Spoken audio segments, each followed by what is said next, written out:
ঠিক আছে। বিসমিল্লাহির রহমানির রহিম। স্বপ্ন সোসাইটি আয়োজিত আজকের এই ফ্রি মেডিকেল ক্যাম্পে উপস্থিত আমাদের হবিগঞ্জের কৃতি সন্তান, জাতীয় এবং আন্তর্জাতিক পর্যায়ে যার পরিচিতি রয়েছে, বিশেষজ্ঞ ডাক্তার কামরুল হাসান তরফদার, এখানে পাশে উপবিষ্ট সুধীবৃন্দ, সময়ের অভাবে আমি কিন্তু সবার নাম উল্লেখ করছি না, সুধীমণ্ডলী এবং চিকিৎসার জন্য আগত ব্যক্তিবর্গ, ভদ্রমহিলাগণ, আসসালামু আলাইকুম। আসলে আজকে এখানে যে পরিবেশে আমরা আছি, এই পরিবেশটা কিন্তু অনেক জেলাতে নাই।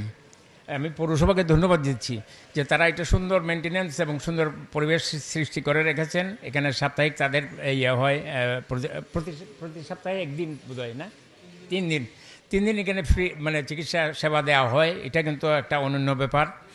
আর সাথে আবার আমাদের হার্ট ফাউন্ডেশনেরও কার্যক্রম চালানোর জন্য আমরা ডাক্তার কামরুল হাসান তরফদার যেটা বলছেন যে আরও একদিন, মানে সপ্তাহে অন্তত একদিন কার্যক্রমটা যাতে হার্ট ফাউন্ডেশন এখানে চলে, এই ব্যাপারে সর্বাত্মক সহযোগিতার আশ্বাস দিয়েছেন আমাদের পৌরসভার যিনি নির্বাহী কর্মকর্তা আছেন, জাভেদ ইকবাল চৌধুরী, তিনিও কিন্তু হবিগঞ্জের লোক।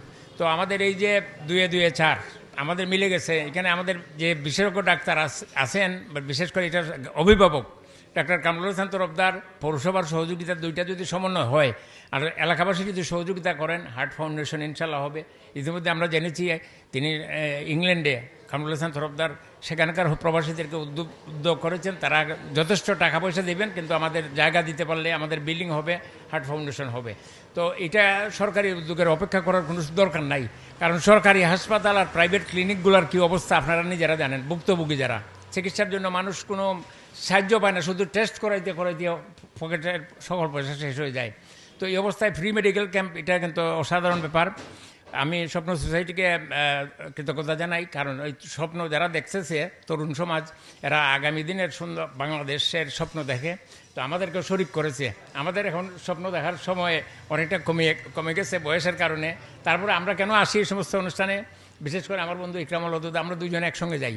কেন যাই? যে তাদেরকে এনকারেজ করতে হবে, তাদেরকে উৎসাহ দিতে হবে যে ভালো কাজে যাও, আমরা পিছনে আসি। আমরা এখন সামনে যাওয়ার সময় কিন্তু নাই। তো আমরা দোয়া করি স্বপ্ন সোসাইটির এই কার্যক্রম অব্যাহত থাকবে, হবিগঞ্জের মানুষ বিনা পয়সায় যাতে চিকিৎসা পায়, কারণ বিরাট জনগোষ্ঠী আমাদের অভাবগ্রস্ত, চিকিৎসার খরচ যোগাতে পারে না। তো সেই ব্যাপারে তারা চিন্তা করেছে, তারা আমাদেরকে স্বপ্ন দেখিয়েছে।